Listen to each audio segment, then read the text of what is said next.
महाराष्ट्र पुणे से खबर। नसरापुर की मासूम को मिला इंसाफ। भीमराव कांबले को फांसी की सजा। फैसला सुनते ही मां की आंखें हुई नम।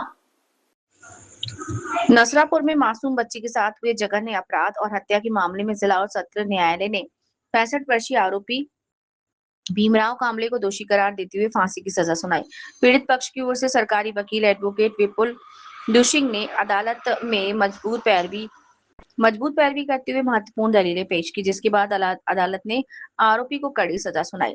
फैसले के बाद कोर्ट के बाहर पीड़ित बच्ची की मां भावुक हो गई और उनकी आंखों में आंसू छलक पड़े। उन्होंने कहा कि पिछले 2 महीनों से हम बेहद दर्द से गुजर रहे हैं, लेकिन पुलिस और वकीलों के सहयोग से मेरी बच्ची को जल्द न्याय मिला।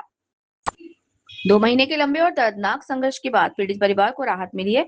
इस फैसले के बाद परिवार ने न्यायालय, पुलिस और पूरी कानूनी टीम का आभार व्यक्त किया। ये केस में हम लोग विक्टिम को रिप्रेजेंट कर रहे थे, जो ओरिजिनल कंप्लेनेंट है उनको रिप्रेजेंट कर रहे थे, और आज कोर्ट ने ये अक्यूज को कन्विक्शन दिया है। कन्विक्शन देके उसको 3 दफा फांसी सुनाई गई।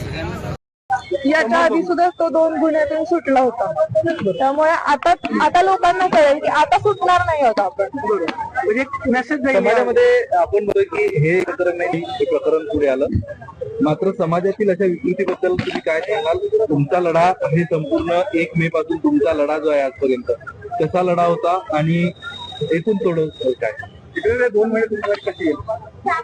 2 महिने आम्हाला ऍक्सेप्ट करण्यात अजून आम्ही ऍक्सेप्ट पूर्णपणे करू शकलो नाही, पण हे जे जलद गतीने होत आहे त्यामुळे आम्हाला ठाम राहणं खूप गरजेचं होतं आणि आम्हाला तशी साथ पण मिळत गेली, पोलीस प्रशासनाची, वकिलांची, सगळ्यांची साथ मिळत गेली आणि आमचं मोटिव्ह एकच होता की आम्हाला जी हवी ती शिक्षा मिळाली पाहिजे। पण निकालाचं वाचन होत असताना डोळ्यात अश्रू येत होते, काय समोर डोळ्याच्या समोर चित्र येत होती? आम्हाला 1 मे पासून सगळं झालेलं, सगळ्या गोष्टी आजच्या दिवसापर्यंत सगळं दिसत होतं आणि आज एक टप्पा पार पडला असं म्हणू। न्यायाधीशांनी देखील सगळ्यांना म्हणजे एकूण या घटनेच्या निकालानंतर न्यायाधीशांनी देखील या सगळ्या प्रकरणात त्यांना देखील समाधान आहे की त्यांनी आरोपीला फाशी दिली। विजयमाला पवार तपास अधिकारी आहे, त्यांनी देखील काही दिवसांपूर्वी समाधान व्यक्त केलं होतं की त्या चांगला तपास करू।